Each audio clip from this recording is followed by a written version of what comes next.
ఎప్పటికప్పుడు తాజా వార్తలను అందిస్తున్న లక్కీ మీడియా 19 ప్రతి క్షణం ప్రజల పక్ష తెలుగు న్యూస్ కు స్వాగతం. అందరికీ నమస్కారం.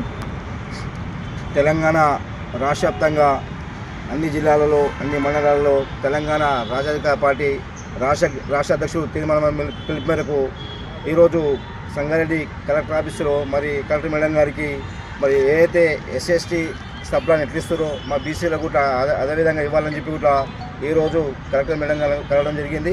గత 70 సంవత్సరాలుగా మరి బీసీలు విద్యాపరంగా రాజకీయ పరంగా వెనుకబడిపోయారు. ఈరోజు మాకు రాజాధికారం కావాలి. బీసీలు అంటే ఓటేసి యంత్రంగా కాదు.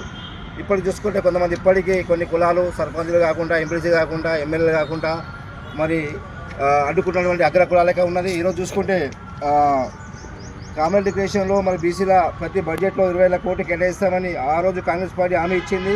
కానీ మా డిమాండ్లు రాష్ట్ర బడ్జెట్లో బీసీల జనాభా నిష్పత్తికి అనుగుణంగా కనీసం 50% పదిగా నిధులు కేటాయించాలి బీసీలకు. అట్లాగే సప్లాన్ చట్టబద్ధ కేటాయించిన పక్కదారి పట్టకుండా ఆర్థిక సంవత్సరం ముగిసిన నిధులు బీసీలకు కోసమే సప్లాన్ చట్టబద్ధం కల్పించాలి. అట్లాగే విద్యారంగ బీసీ విద్యార్థుల కోసం ప్రతి మండలాల్లో బహుజనుల గురుకుల పాఠశాలలు కళాశాలలు ఏర్పాటు చేయాలి. విదేశీ విద్యా పథకాన్ని మరింత సరిపతం చేయాలి.